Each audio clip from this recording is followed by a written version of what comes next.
Hello, I am Moonchildlexi, and I am here with you to be a guide on your own journey of spiritual awakening. I'd like to call forth my inner luminous one, higher self, God, the Most High God, Creator, Creatrix, the keeper and bestower of all time. Please surround this space with vibrations of unconditional love and violet fire. A violet fire that blazes all flesh desires so that we are left with truth, clarity. Thank you, and so it is. Today is day 40 on a collective journey of transformation through the use of short stories. I am pulling those short stories from Osho's Transformation to Row. And the message for today is a number 12, questioning. Like the set before, where we had dropping knowledge and authenticity, this also follows numerical order with yesterday's message of recognition. The energy is weaving and playing out in a very beautiful way. Show the imagery here. We have a number 12, which reduces to 3. 1, carrying that energy of new beginnings. 2, a choice. 3, create. A call to choose to create something new within you. On this image here, we show somebody pouring tea, but it's overflowing. There's too much. It's an overflow occurring here. Let us jump into the story. Questioning. One who goes into questions strays off into the jungle of philosophy. Let questions come and go. Look at the crowd of questions like you look at people moving on the street. Nothing to give, nothing to take, with detachment, standing far away.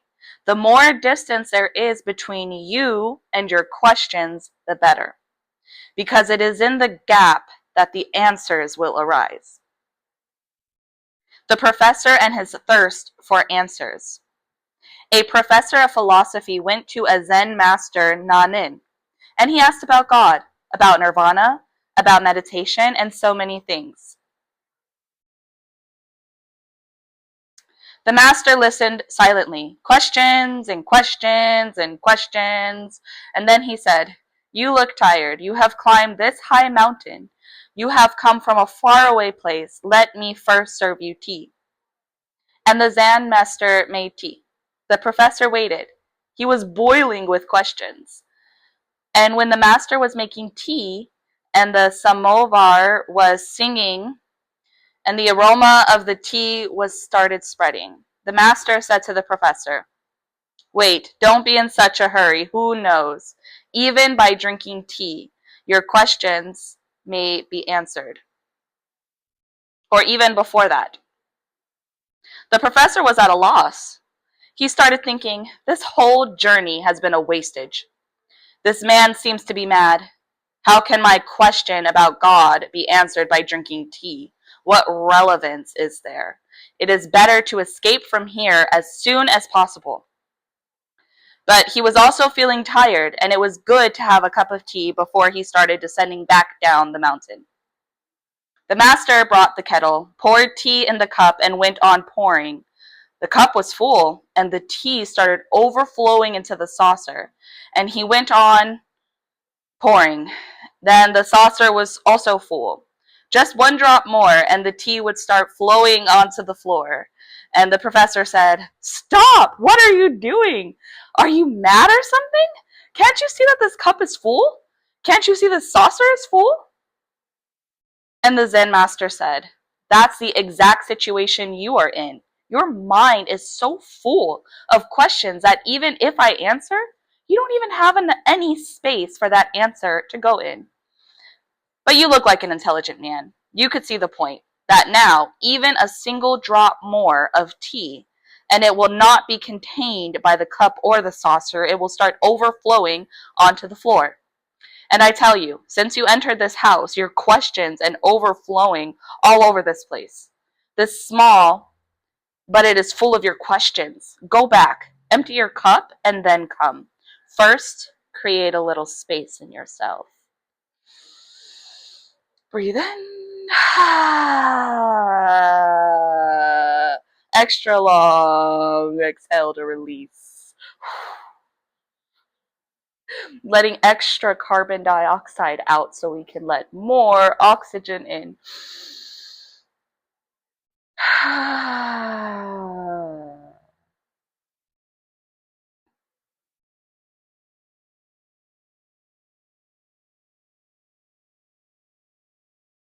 All these questions. Now is the time to make some room for your answers. I so happen to be recording this on Sagittarius full moon of 2026. It's a blue moon. But do know, this is timeless. So no matter when you arrive here, it was just on time. It was time for you to make room for these answers, to make room to receive. It's just waiting there, but there's no room in.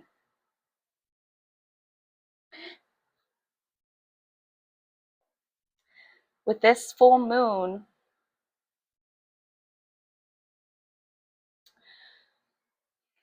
some of the energy leading up to here was saying drop your knowledge, like again, pour out your cup, pour, empty, so that you can receive.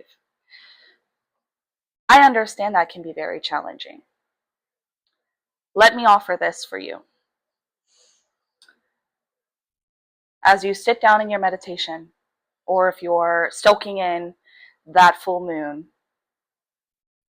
imagine living water, holy water, purifying water, just like that tea in a kettle, just pouring over you. I see sometimes, I've seen it multiple times in different examples where there is like a jar of murky water and clean water is running in it. And it takes some time. It does take some time. But by pouring this living water or God's energy into you, there will be no other way but for that filth to pour out. Yes, you can empty your cup. We keep saying that. Empty, empty, empty. But for those that are struggling with letting go before they can receive, let the purification overflow you then. And keep letting this living water overflow you so that another way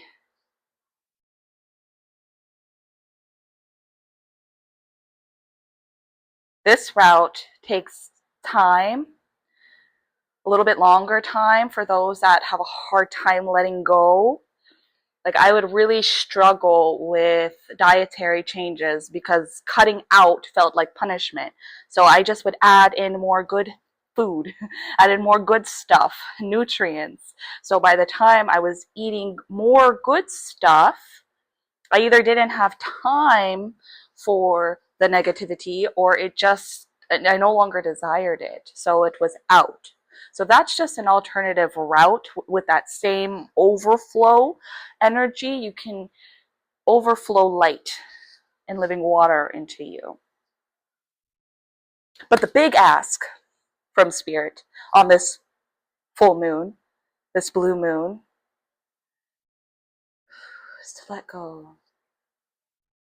Let go of all the questions, of all the needs to know, of all the pushing, of all the rushing, of all of this, and just let yourself receive. And if you enjoyed this message and you are in the throes of transformation, you are not alone. But be sure to comment with us how you empty yourself to receive. How do you put yourself into this state of receiving? Please help us. Help each other. And be sure to subscribe for the next message. And until next time, so much love.